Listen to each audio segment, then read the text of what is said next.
Pembacaan firman kita hari ini terdapat pada Kisah Para Rasul pasal 18. Paulus di Korintus. Kemudian Paulus meninggalkan Athena, lalu pergi ke Korintus.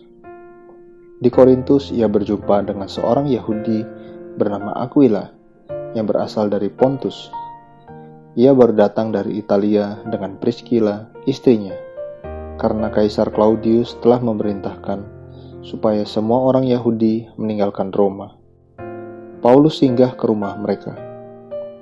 Dan karena mereka melakukan pekerjaan yang sama, ia tinggal bersama-sama dengan mereka. Mereka bekerja bersama-sama karena mereka sama-sama tukang kemah. Dan setiap hari Sabat, Paulus berbicara dalam rumah ibadat dan berusaha meyakinkan orang-orang Yahudi dan orang-orang Yunani. Ketika Silas dan Timotius datang dari Makedonia, Paulus dengan sepenuhnya dapat memberitakan firman, di mana ia memberi kesaksian kepada orang-orang Yahudi bahwa Yesus adalah Mesias. Tetapi ketika orang-orang itu memusuhi dia dan menghujat, ia mengebaskan debu dari pakaiannya dan berkata kepada mereka, "Biarlah darahmu tertumpah ke atas kepalamu sendiri. Aku bersih, tidak bersalah. Mulai dari sekarang aku akan pergi kepada bangsa-bangsa lain." Maka keluarlah ia dari situ, lalu datang ke rumah seorang bernama Titius Justus, yang beribadah kepada Allah, dan yang rumahnya berdampingan dengan rumah ibadat.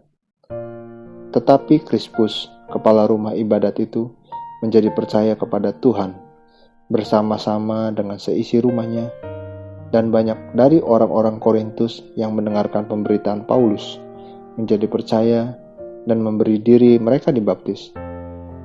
Pada suatu malam, berfirmanlah Tuhan kepada Paulus di dalam suatu penglihatan, "Jangan takut, teruslah memberitakan firman dan jangan diam, sebab aku menyertai engkau dan tidak ada seorang pun yang akan menjamah dan menganiaya engkau, sebab banyak umatku di kota ini."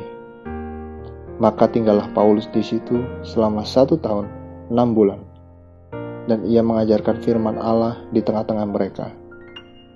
Akan tetapi setelah Galio menjadi gubernur di Akaya, bangkitlah orang-orang Yahudi bersama-sama melawan Paulus, lalu membawa dia ke depan pengadilan.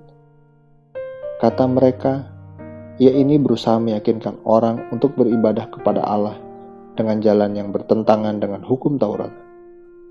Ketika Paulus hendak mulai berbicara, berkatalah Galio kepada orang-orang Yahudi itu, "Hai orang-orang Yahudi, jika sekiranya dakwaanmu mengenai suatu pelanggaran atau kejahatan, sudahlah sepatutnya aku menerima perkaramu.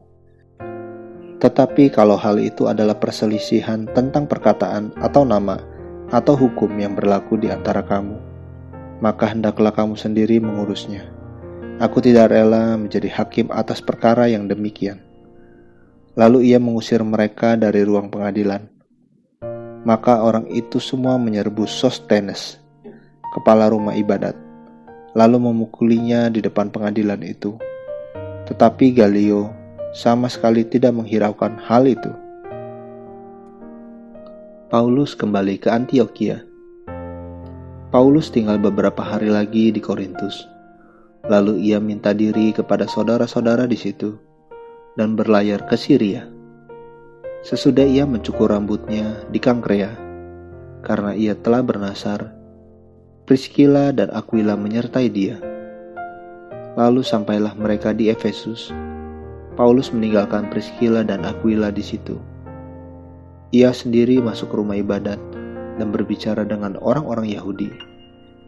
Mereka minta kepadanya untuk tinggal lebih lama di situ, tetapi ia tidak mengabulkannya. Ia minta diri dan berkata, "Aku akan kembali kepada kamu jika Allah menghendakinya." Lalu bertolaklah ia dari Efesus. Ia sampai di Kaisarea, dan setelah naik ke darat dan memberi salam kepada jemaat, ia berangkat ke Antiokhia.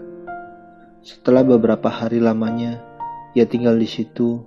Ia berangkat pula, lalu menjelajahi seluruh tanah Galatia dan Frigia untuk meneguhkan hati semua murid. Apolos di Efesus. Sementara itu datanglah ke Efesus seorang Yahudi bernama Apolos, yang berasal dari Alexandria. Ia seorang yang fasih berbicara dan sangat mahir dalam soal-soal kitab suci. Ia telah menerima pengajaran dalam jalan Tuhan. Dengan bersemangat ia berbicara dan dengan teliti ia mengajar tentang Yesus. Tetapi ia hanya mengetahui baptisan Yohanes. Ia mulai mengajar dengan berani di rumah ibadat.